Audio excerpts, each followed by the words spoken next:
पुराने ज़माने की बात है। एक अजीम सल्तनत का बादशाह था जिसका नाम बादशाह फरहाद था। वो अपनी अक्ल व हिकमत के लिए मशहूर था, लेकिन अपनी राया के दानशमंद लोगों को जांचने के लिए अक्सर अजीब व गरीब इम्तिहानात लिया करता था। बादशाह का मानना था कि अगर उसकी सल्तनत में अक्लमंद और दानिशमंद लोग होंगे तो वो सल्तनत हमेशा खुशहाल रहेगी। एक दिन बादशाह ने अपने दरबार में एक ऐलान किया। उसने कहा, मैं चाहता हूं कि मेरी सल्तनत का सबसे अक्लमंद शख्स सामने आए।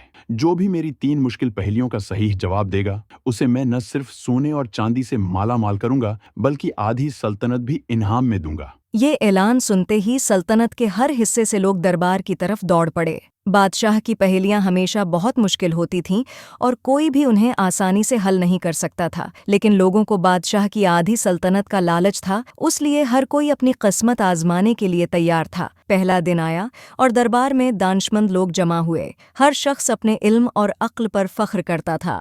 बादशाह ने पहली पहेली सुनाई। एक ऐसी चीज बताओ जिसे हम देखते हैं लेकिन छू नहीं सकते, जो हमेशा हमारे साथ होती है लेकिन हमें कभी नजर नहीं आती। दरबार में खामोशी छा गई। कुछ लोग जवाब देने के लिए आगे बढ़े, लेकिन कोई भी सही जवाब न दे सका। लोग हैरान थे कि ये पहेली कितनी मुश्किल है। अगले दिन कुछ और दानिशमंद लोग दरबार में आए। बादशाह ने दूसरी पहेली सुनाई। ऐसी चीज बताओ जो हमेशा बढ़ती रहती है लेकिन उसका वजन नहीं होता और न ही उसका कोई जिस्मानी वजूद होता है। फिर दरबार में खामोशी छा गई। कई लोग सोच में पड़ गए, लेकिन कोई भी सही जवाब न दे सका। बादशाह अपने तख्त पर बैठा रहा। अब तीसरा दिन आया और दरबार में एक गरीब किसान रहीम दाखिल हुआ। रहीम का ताल्लुक एक दूर दराज गांव से था। वो बहुत सादा लिबास पहने हुए था और उसके पास न तो इल्म की किताबें थीं और न ही कोई ख़ास तालीमी पस मंज़र, लेकिन वो अपनी ज़िंदगी के तजर्बात से बहुत दानिशमंद था। जब रहीम दरबार में पहुंचा, दरबारियों ने कहा, ये किसान क्या जानेगा, उसे पहेलियां समझ में नहीं आएंगी। लेकिन रहीम ने उनकी बातों की परवाह न की। बादशाह ने पहली पहेली दोहराई। एक ऐसी चीज बताओ जिसे हम देखते हैं लेकिन छू नहीं सकते, जो हमेशा हमारे साथ होती है लेकिन हमें कभी नजर नहीं आती। रहीम ने कुछ देर सोचा, फिर बोला, बादशाह सलामत, इसका जवाब साया है। हम अपने साए को देख सकते हैं लेकिन उसे छू नहीं सकते, और ये हमेशा हमारे साथ रहता है। बादशाह मुस्कुराते हुए बोला। बिल्कुल सही। अब बादशाह ने दूसरी पहेली सुनाई।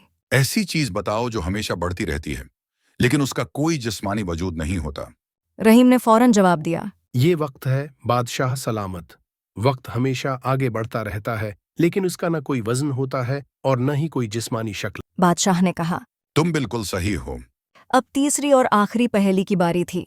बादशाह ने कहा, आखिरी पहेली ये है, ऐसी चीज बताओ जो अंधेरे में भी हमेशा रोशनी बनकर रहती है लेकिन उसका ना कोई चिराग है और ना ही कोई आग। रहीम ने कुछ देर सोचा और फिर जवाब दिया, ये उम्मीद है बादशाह सलामत।